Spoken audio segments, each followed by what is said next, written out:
Беда у нас была, она есть. Мы по сей день помним. А Озат Кашмыш, да? Туда я поехал, сейчас будем наводим там порядок. 30-летие будет. Дарига Оздавейц. Но сегодня мы должны нести тепло, улучшить отношения с соседями. В упор стреляли российские танки. Но сегодня мы должны нести тепло, улучшить отношения с соседями. Вы сейчас сюда хотите пройти зачем? Чтобы найти свою сестру. Просто тело забрать? Конечно, мне надо тело забрать, останку своей сестры забрать. Я же не... И сколько вы дней не можете туда проехать? Вот уже я смотрю, 5-6 день не могу, не пускают. На ваших глазах задавили вашу сестру. Кто это сделал? БТР. Военный? Военный. А где это было? Это вот между поселком, между дачным, на полях было. Мы прятались в кукурузе. Он видел, он раз мимо нас прошел где-то метр, потом второй раз уже прошел, второй раз уже он задавил. Он уже нас увидел, потом на нас стал. А у этой сестры остались какие-то дети? 8 детей у нее осталось. Но сегодня мы должны нести тепло, улучшить отношения с соседями. Нас оттуда не пускают ради того, чтобы мы не могли забрать свои трупы, это раз. Они сняли фильмы, это два. Вот наши дома, жены там стоят, они снимают фильмы, отправляют эти фильмы в Москву, говорят, что ингуши делают геноцид. Понимаете вы? То есть они просто показывают трупы ингуши и говорят, что это ингуши убили осетин. Мы, ингуши, уничтожали эти осетин. Но сегодня мы должны нести тепло, улучшить отношения с соседями. Россия-то здесь получилось, что она приняла какую-то одностороннюю сторону. Да. И вот по их телевидению, что интересно, самое меня интересует, пропаганда идет в одну сторону. Что ингуши бандитские формирования, потому что в первый день уже ингушей здесь никого не было. Здесь стариков только убивали одних. Да, порядочные ингуши приступили. Они вполне могли уже давно наши склады все с вооружением захватить запросто. А вооружение вот у ингушей какое было, как вы сами видели? Реально у них легкое вооружение только было. Легкое. А со стороны осетин? Со стороны осетин у них полностью гвардия была вооружена. БТРы, тяжелые крупнокалиберные пулеметы, гранатометы. Но сегодня мы должны нести тепло, улучшить отношения с соседями. А это что вот это у вас в руках? Вот у меня в руках снаряд. Мне кажется, что это Алазань. Этот снаряд попал в дом моих соседей, который находится буквально рядом с своим домом. В результате погибла мать двоих детей, которая была буквально разорвана этим снарядом. Он прямое попадание было. Да. Сейчас посмотрим на это место. И этот дом полностью сгорел. Мы, жители этого поселка, мы ниоткуда не пришли, мы сидели в своих домах, взяли охотничье ружье, сели у входа и охраняли свои дома.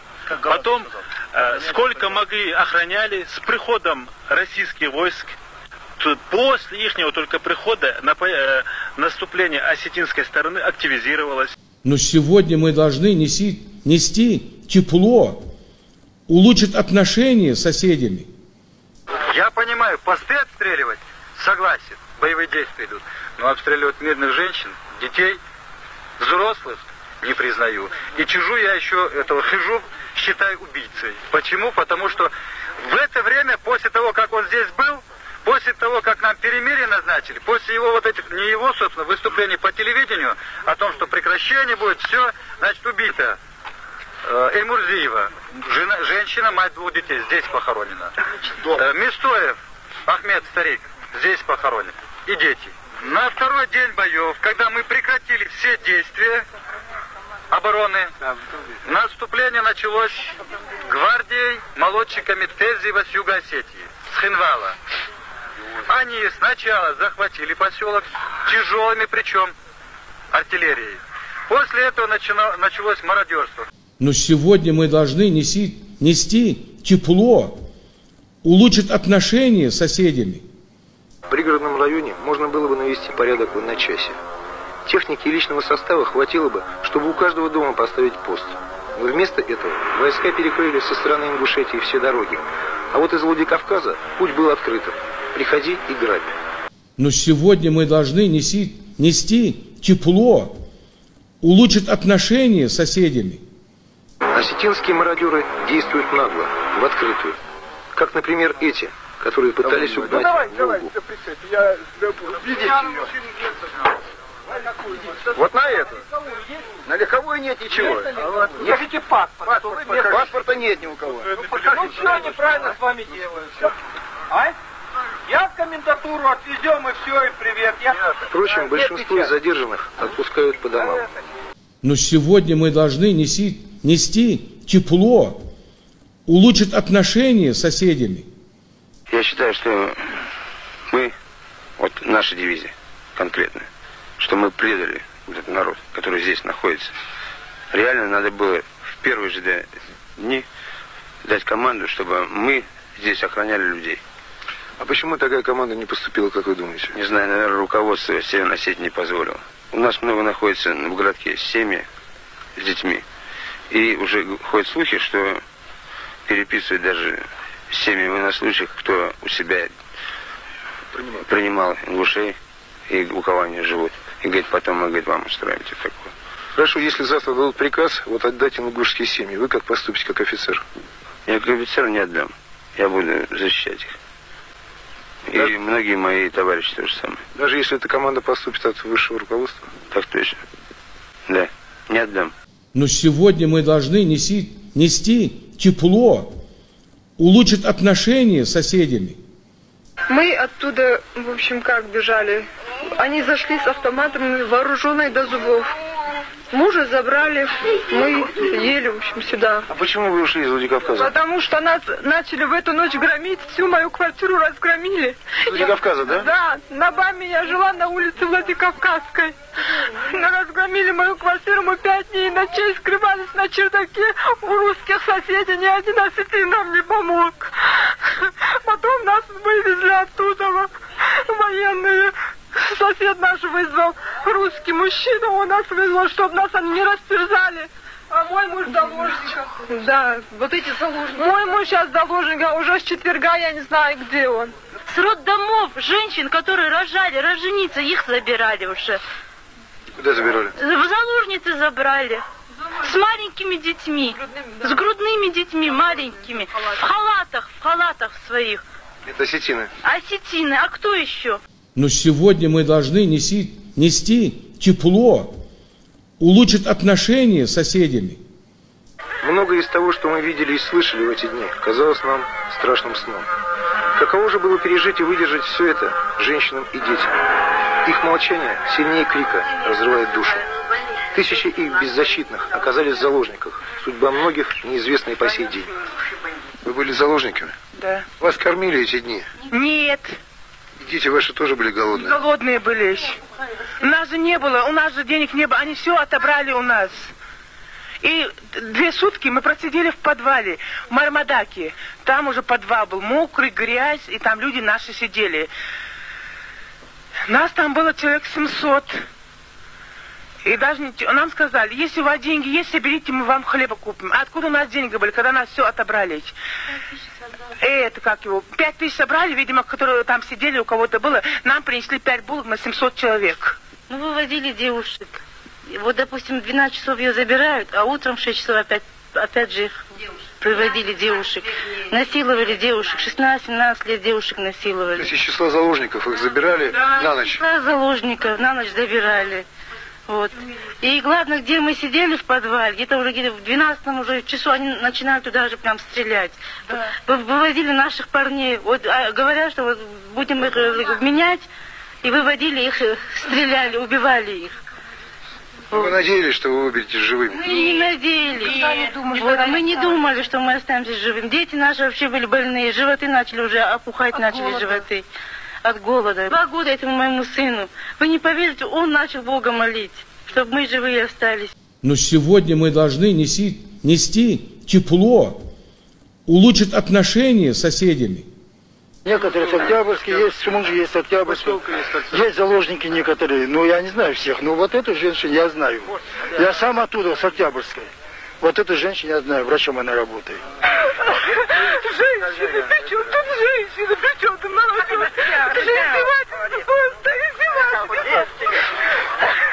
Но сегодня мы должны нести тепло, улучшить отношения с соседями. Сургумское ущелье, вот лежит напротив Северной Осетии, начали обстреливать с гаубиц. Я не знаю, какие ракеты. Вот вы видите, есть вот жилые дома, которые здесь пострадали, есть пострадавшие дети. Нету никакой медицинской помощи. Ведут со всех сторон обстрел, со всех ущельев ведут беженцы. Где вы получили свои ранения? Город селения Джайрах. А вы ехали на машине, когда вас обстреляли? В машине. Пытались вы выйти из района, да? Из-под обстрела уйти. Ребенок сильно пострадал ваш? Конечно, без сознания была, только пришла в себя. Врачи даже не надеялись. Но сегодня мы должны нести тепло, улучшить отношения с соседями. Люди уже не 6-й день уже нескончаемым потоком это уже идут. Во-первых, надо через скалы пролезть, непроступно. Это надо расчищать завалы, которые каждый день у нас проваливаются дороги. Это носилки самодельные. Но считай, каждого второго старика мы уже на носилках оттуда несем. А 2 человека там нету тропинки, которую можно пройти. Вы сами видите самую широкую тропинку. Это, во-первых, дети уже, это от мороза в горах уже вот несколько трупов. Вот если днем идти, обстреливают или нет? Вот буквально, когда мы сейчас шли, вот одиночный выстрел, но это чувствуется, снайперская винтовка, ее ни с кем не перепутаешь. Это обычно вот отсюда километров 11, вот выше по ущелью. Бывали случаи, что люди срывались в пропасть? Я иду отдельно, своей группой, допустим, там людей мы выводим. Это при мне несколько случаев. Я не говорю там о детях, стариках, вот. Их нужно всех нести на руках. Облеты военные вертолеты совершают, вот буквально 11 километров выше, вот ночные выстрелы. Эхо не знаем мы, где это обстреливают. Но, слава богу, там с пули просвистели, не было там. Мы не усекли жертв, это за нами еще были там выстрелов 15. Но сегодня мы должны нести тепло, улучшить отношения с соседями. Мне помогли парни пронести его, потому что меня даже 2 парней несли, я не могла идти. Я из сил выбилась уже. Я потеряла дом, мой дом сожгли, все сожгли. Все дома в городе. И я осталась под 8 детей без дома. Но сегодня мы должны нести тепло, улучшить отношения с соседями. Нет сил уже больше смотреть на страдания людей. Я вот только сейчас иду из Джайраха. Сколько я видела людей, которые несут детей маленьких. Я взрослый человек. То, что я прошла этот путь, проделала, я знаю, как мне было трудно. Я несколько раз падала в дороге. Но что делать людям, которые несут малых детей? Что им делать? Как им идти? Не одетые, не холодные. Это же, я не знаю, то, что делается в отношении нашего народа, это самый настоящий геноцид. Нет сил смотреть уже на страдания этого народа. Сколько можно? Когда мне было совсем мало лет, я была выслана вместе со своими родителями в Казахстан. Перенесли мы эту высылку. Теперь после всего вот такое издевательство над людьми. Да сколько же можно в конце концов? И во всем в этом виновата Россия. Потому что Галазова можно понять, осетинский народ можно понять. Они второй раз на крови ингушской, на поте ингушском, на их добре садятся жить. Но как понять Россию? Россию я вообще не могу понять. Ведь все это... Все, что делается в отношении ингушей, это на совести России будет. Потому что мы верили, доверчивость нашего народа ему все испортила. Мы верили Ельцину, мы верили демократической России.